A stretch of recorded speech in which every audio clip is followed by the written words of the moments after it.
Hello दोस्तों, welcome back to our channel KNC drama zone Hindi. तो आज जिस मूवी को हम एक्सप्लेन करने जा रहे हैं वो एक थाई मूवी है और इसका नाम मैं लास्ट में बताऊंगा।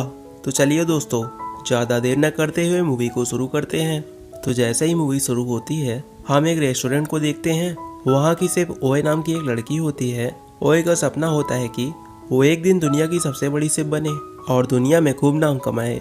फिलहाल वो अभी छोटे से रेस्टोरेंट में काम करती है और उसके द्वारा बनाए गए डिशेज सभी को बहुत पसंद आते हैं और इसीलिए उसके रेस्टोरेंट में हमेशा भीड़ लगी रहती है।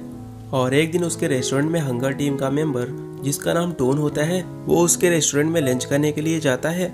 जब वह ओए के हाथों का नूडल खाता है तो टोन काफी शॉक्ड हो जाता है और उसे उस नूडल का टेस्ट बहुत यूनिक और लजीज लगता है और इसीलिए वह उसके पास जाकर उसके बनाए गए नूडल की खूब तारीफ करता है। और तभी वह उसे एक कार्ड देता है जिसमें टोन का कांटेक्ट नंबर लिखा था। वो उस कार्ड को अपने पास रख लेती है और टोन उसे ये बोलकर चला जाता है, अगर तुम हमारे टीम को ज्वाइन करना चाहती हो तो प्लीज जरूर आना। और जब वो अपने दोस्तों के साथ लंच कर रही थी तभी वो अपने दोस्तों को उस कार्ड के बारे में बताती है। उसमें से उसकी एक दोस्त बताती है कि ये कार्ड तो हंगर का है और हंगर एक बहुत बड़े प्रोफेशनल शेफ की टीम होती है जो खासकर अमीरों के इवेंट में डिश तैयार करती है।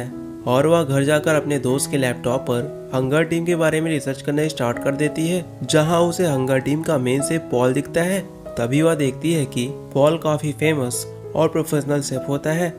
वहीं दूसरी तरफ हम ओए की फैमिली को देखते हैं। उसके फैमिली में उसकी छोटी बहन और उसके फादर थे और वो एक बहुत गरीब परिवार से बिलोंग करती थी और इसीलिए वो अपना घर चलाने के लिए एक लोकल रेस्टोरेंट में काम कर रही थी।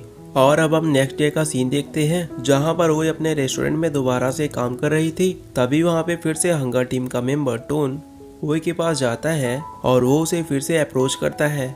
अब काफी सोच विचार करने के बाद ओए हंगर टीम को ज्वाइन करने का मन बना लेती है और वो हंगर टीम को ज्वाइन कर लेती है। यहाँ पर ओए के लिए सब कुछ नया होता है क्योंकि यहाँ तो काफी प्रोफेशनल तरीके से काम किया जाता था। ओए के वहाँ पहुँचने के बाद हंगर टीम का मेन शेफ पॉल वहाँ पे आता है और उसका टेस्ट करने के लिए उसे फ्राइड राइस बनाने के लिए बोला जाता है और ओए भी इस चैलेंज के लिए मान जाती है।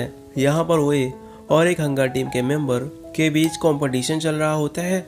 दोनों ही अपने डिश को शेफ के सामने पेश करते हैं और तभी मास्टर शेफ दोनों डिशों को टेस्ट करते हैं और खराब डिश बनाने वाले मेंबर को टीम से निकाल देते हैं और ओए को अपने टीम में ले लेते हैं। लेकिन मास्टर शेफ ओए से काफी रूड बर्ताव करता है और उसकी गरीबी को लेकर बेइज्जती भी करता है और मास्टर शेफ की ये बात उसे बहुत हर्ट करता है। और तभी हम नेक्स्ट सीन में देखते हैं ओए को हंगर टीम का स्पेशल ड्रेस दिया जाता है और उसे पहनकर ओए काफी खुश होती है। और इसी बीच टोन जो उसे हंगर टीम में लाया हुआ होता है वो सभी से ओए का इंट्रोडक्शन कराता है।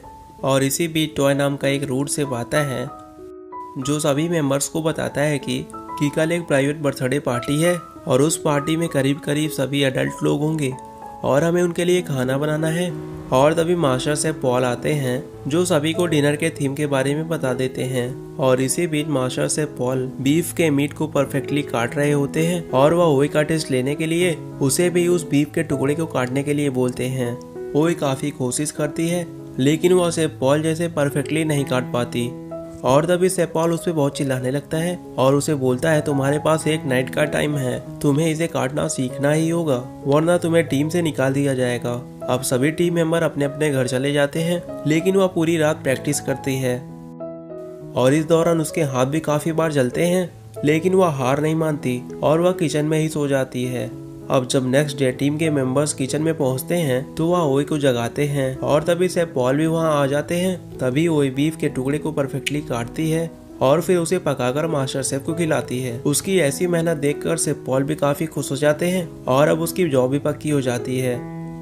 और तभी अगले सीन में टीम के सभी मेंबर्स उस बर्थडे पार्टी में खाना बनाने के लिए पहुंच जाते हैं और जब सभी गेस्ट खाना खाने के लिए इकट्ठा होते हैं तभी से पॉल बीफ के मीट को रखकर ओए को बुलाते हैं और ओए उसे परफेक्टली पकाने लगती है और शेफ उसे अच्छी तरीके से डेकोरेट करके सभी गेस्ट को सर्व करते हैं। और खाना खाने के बाद सभी गेस्ट उनकी बहुत तारीफ करते हैं। उन सभी को खाना बहुत पसंद आता है। और तभी हम वहाँ पे एक और बिजनेसमैन को देखते हैं और वो भी ओए के डिश से काफी इम्प्रेस हो चुका था। वो ओए के पास जाकर अपना कांटेक्ट नंबर देता है और उससे बोलता है, अगर कभी भी आपको मेरी कोई जरूरत पड़े तो मुझे एक बार कांटेक्ट जरूर करना। अब ओए की लाइफ में सब कुछ ठीक चल रहा होता है। टोन और ओए एक दूसरे के काफी करीब आ गए थे और वो दोनों एक दूसरे को पसंद भी करने लगे थे। टोन भी काम करते टाइम अब ओए का काफी सपोर्ट करता है और वो दोनों एक दूसरे को चाहने लगे थे। इसके बाद ओए टोन को लेकर अपने घर आती है और टोन को अपने परिवार के सभी मेंबर्स से मिलाती है और परिवार वालों को टोन पसंद आता है। और अब हमें अगले दिन का सीन दिखाया जाता है जहां पर से पॉल एक और टीम मेंबर को अपने टीम से बाहर निकाल दिए थे और वह टीम मेंबर अपना गुस्सा निकालने के लिए अपने सेफ वाले ड्रेस को उतार कर उनके मुंह पर मार के चला जाता है। और रियलिटी तो यह थी कि मास्टर शेफ पॉल को कोई भी टीम का मेंबर पसंद नहीं करता था और इसी बीच मास्टर शेफ एक और टीम मेंबर पर चिल्लाता है और इस वजह से वह गुस्सा हो जाता है और वह से पॉल को चाकू मारकर वहां से चला जाता है। और ये सब देखकर वहां के सभी लोग शॉक्ड हो जाते हैं। शेफ को बाकी के मेंबर हॉस्पिटल में एडमिट करते हैं और वहाँ पे शेफ का ख्याल रखा जाता है और उनकी गुड हेल्थ के लिए खाना भी दिया जाता है। लेकिन वहाँ पर मास्टर शेफ अपने नर्स से बहुत बुरा बर्ताव करते हैं और उसके द्वारा दिया गया खाना उठाकर फेंक देते हैं और दिए गए खाने को देखकर चिल्लाने लगते हैं। वहाँ पर वो ये सब करते हुए उन्हें देख रही थी और इसीलिए वो अपने घर से सीक्रेट नूडल बना के लाती है और शेफ पॉल से बोलती है, ये मैंने अपने दादी माँ के बताए गए रेसिपी के द्वारा तैयार किया है और ये एक सीक्रेट रेसिपी है। शेफ उसे खाते हैं और उसकी एक बाइट से ही उसकी पूरी रेसिपी बता देते हैं और ये सुनने के बाद वो शॉक्ड हो जाती है। वो पूरी तरह से हैरान हो जाती है। तभी शेफ पॉल अपने बचपन की कहानी बताने लगता है कि मेरी मॉम भी एक शेफ थी और वो अमीर लोगों के घर में खाना बनाया करती थी और मैं उस समय बहुत छोटा था। तभी मैंने वहाँ देखा कि वो अमीर औरत अपने बेटे को जैम खिला रही थी और मुझे भी उस जैम को टेस्ट करना था। मेरी माँ उस जैम को खरीद नहीं पाई क्योंकि उसका प्राइस हमारे लिए काफी एक्सपेंसिव था और फिर मैंने उस जैम को अपने मालिक के फ्रिज से चुराना चाहा और उसके बेटे ने मुझे देख लिया और वो जोर जोर से चिल्लाने लगा और इस वजह से वो जैम मेरे हाथों से गिर गया। और ये सब देखकर वहाँ की मालकिन मेरे माँ पे काफी चिल्लाने लगी और वह उनकी बहुत बेइज्जती करती है। और तभी वह बताता है कि उस छोटे से जैम के लिए मेरी माँ को काफी बेइज्जती का सामना करना पड़ा। अब से उसे बताता है, हम जो खाना खाते हैं वो हमारी सोच होती है और इसका प्यार से कुछ भी लेना देना नहीं है और गरीब सिर्फ अपना भूख मिटाने के लिए खाना खाते हैं और आपके पास जब खाने के लिए लिमिट से ज्यादा होता है तो आप भूख मिटाने के लिए नहीं बल्कि मजे के लिए खाते हैं। शेफ कहता है कि उस भद्दे से जैम की कीमत ने मुझे एहसास दिलाया कि मैं कितना गरीब हूँ और इसी वजह से मैं शेफ बनना चाहता था, एक ऐसा शेफ जिसके आगे सभी अमीर लोग झुक जाएं। वही अब हम देखते हैं कि जब वो अपने लोकल रेस्टोरेंट में आती है तो वह देखती है कि उसके रेस्टोरेंट को जल्द बंद कर दिया गया है। जब वो वहाँ पे मौजूद एक लेडीज से पूछती है तो वह बताती है कि आपके फादर की तबीयत खराब हो गई है और आपकी छोटी सिस्टर उन्हें हॉस्पिटल लेके गई है। और ये सुनते ही ओए भागते हुए हॉस्पिटल पहुंच जाती है, लेकिन उस हॉस्पिटल में बेड्स ही अवेलेबल नहीं होते और इसीलिए वह टोन से बेड्स का इंतजाम करने के लिए बोलती है और उसके बाद उसके फादर को एडमिट कर लिया जाता है। और अब उसके फादर की तबीयत कुछ ठीक होती है तो वहाँ से वह जाने लगती है। तभी उसकी नज़र टीवी पे चल रहे एक न्यूज़ पे पड़ती है जिसमें बताया जाता है कि 3 लोग मृत पाए गए हैं और यह एक सुसाइड अटेम्प्ट होता है। घटना एक टाउन के डाइनिंग रूम की थी जिसमें कि बहुत बड़े बिजनेसमैन ने अपनी पत्नी और 4 साल के बेटे को गोली मारकर हत्या करने के बाद खुद को गोली मार ली। और वो आदमी बहुत बड़ा बिजनेसमैन होता है और वह एक रियल एस्टेट डेवलपर भी था जिसमें कि कई ठेकेदारों के पैसे लगे थे। और ये सब देखकर वो काफी ज्यादा हैरान हो जाती है क्योंकि वो वही फैमिली थी जिसकी बर्थडे पार्टी पे हंगर टीम ने खाना बनाया था और इस परिवार ने हंगर टीम को काफी पैसे दिए थे। अब वो डर के मारे ये बात अपने फ्रेंड्स को बताती है और अपने हंगर टीम के मेंबर से भी बता देती है। तभी वह ओए को समझाता है कि कम से कम हमने उनकी अंतिम भोजन के लिए कुछ तो अच्छा पकाया। और अब हम नेक्स्ट डे का सीन देखते हैं जिसमें टीम के सभी मेंबर जंगल जाते हैं जहां पर उन्हें टास्क दिया जाता है। उन सभी को गिद्ध को मारकर उसे पकाने के लिए कहा जाता है, लेकिन ओए इस बात का विरोध करती है जहां पर शेफ उसे बोलते हैं कि तुम सिर्फ खाना बनाने से मतलब रखो क्योंकि तुम एक शेफ हो। और मास्टर शेफ की ऐसी बातें सुनने के बाद ओए उस टीम को छोड़ने का फैसला लेती है और टीम को छोड़कर वहां से निकल पड़ती है। अब वो घर आकर उस आदमी के बारे में सोच रही थी जिसने ओए को बर्थडे पार्टी में काट दिया था। इसके बाद वह उस बिजनेसमैन को फोन करती है। तभी वह ओए से मिलता है और उसे बताता है तुम दुनिया की एक बेस्ट शेफ बन सकती हो।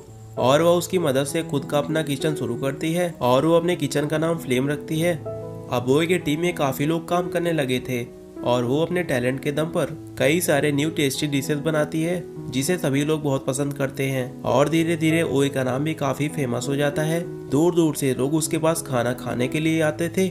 वहीं दूसरी साइड हम हंगर टीम को देखते हैं जहां पर एक एक करके काफी लोगों ने टीम को छोड़ दिया था अब हंगर टीम का मेन शेफ पॉल ओए के रेस्टोरेंट में खाना खाने के लिए आता है और वह उससे बोलता है तुम्हें स्पेशल बनने के लिए बहुत कुछ खोना पड़ेगा। अब इसके बाद हमें कुछ दिनों के बाद का सीन दिखाया जाता है जहां पर हंगर टीम और ओए की टीम दोनों ही एक बर्थडे पार्टी में मौजूद होते हैं और उन दोनों टीम के शेफ को टास्क दिया जाता है कि आप लोगों को गेस्ट के लिए खाना बनाना है। अब इसके बाद ओए और पॉल की टीम अपने अपने काम में लग जाती है और फाइनली ओए अपना खाना गेस्ट के सामने सर्व करती है और उसके डिश को काफी पसंद किया जाता है। और तभी पार्टी की लाइट अचानक से चली जाती है और हंगर टीम का शेफ एक बड़ा सा मीट लेके आता है जिसे वह मसालों से रैप करके उसे अच्छी तरह से पकाने लगता है। डिश रेडी हो जाने के बाद पॉल भी उसे सर्व करता है। वहाँ मौजूद सभी गेस्ट पॉल के डिश में टूट पड़ते हैं और उसे भी बहुत चाव से खाते हैं। अब इसके बाद नेक्स्ट लेवल का कंपटीशन होता है। कोई भी उस कंपटीशन को एक्सेप्ट कर लेती है और वो अपनी दादी माँ की सीक्रेट रेसिपी वाला नूडल बनाती है और जब वह नूडल को गेस्ट के सामने सर्व करती है तो सभी गेस्ट उसे बहुत पसंद करते हैं। अब ये देखने के बाद पॉल सूप तैयार करने लगता है और सभी उसके सूप को चाव से खाते हैं। लेकिन तभी वहाँ पे पुलिस आ जाती है जहाँ पर हमें एक वीडियो से पता चलता है कि हंगर टीम के शेफ ने एक गिद्ध को मारकर एक गैर कानूनी काम किया था और इसीलिए उसे अरेस्ट कर लिया जाता है। वीडियो को लीक करने का इल्जाम वह ओए पर लगा देता है। अब ये सब देखने के बाद अब ओए काफी टूट गई थी। इसके बाद वह सोचती है कि मेरा टैलेंट इन लोगों के लिए नहीं है बल्कि मेरा टैलेंट तो उन लोगों के लिए है जो मेरी कद्र करें और अब मैं ऐसे लोगों के लिए खाना बनाना चाहती हूँ। वही वह बताती है मैं ऐसे लोगों के लिए खाना नहीं पकाना चाहती जो एक दूसरे को गिराने के लिए किसी भी हद तक जा सकते हैं और ऐसा ये अमीर लोग ही किया करते हैं। अब वो अपना रेस्टोरेंट और इस काम को छोड़ देती है और अपनी पास की सारी चीजों को भुलाकर फाइनली वो अपने पुराने रेस्टोरेंट में आ जाती है और वहाँ पे खूब मेहनत करके अपने आप को सक्सेसफुल बनाने में लग जाती है और वह लास्ट में एक बहुत बड़ी मास्टर शेफ बनती है। तो दोस्तों ये मूवी हमें यह सिखाती है कि हमें अपनी जिंदगी में कभी हार नहीं मानना चाहिए। हमें अपने काम को समझना चाहिए और उस काम पे अपना 100% देना चाहिए। अगर हम ऐसा करते हैं तो हमें सक्सेस जरूर मिलेगा। और इसी प्रकार से ओए की भी स्टोरी थी जिसे ये नहीं पता होता कि उसका छोटा सा रेस्टोरेंट उसके सपनों को आगे ले जा सकता है। वो बस बाहरी दुनिया के चकाचौंध में पड़ी थी लेकिन जब उसे सब समझ में आता है तो वह दोबारा से अपने उसी ट्रैक पे आ जाती है और लास्ट में वह एक सफल व्यक्ति बनती है। तो आशा करता हूँ कि आपको इस मूवी का एक्सप्लेनेशन अच्छा लगा होगा। अगर हाँ तो प्लीज वीडियो को लाइक कर दीजिएगा। और इस मूवी का नाम था हंगर जो कि 2023 में रिलीज हुई है और यह एक थाई मूवी है। तो मिलते हैं एक नई स्टोरी के साथ, तब तक के लिए सी यू सून दोस्तों। Have a good day.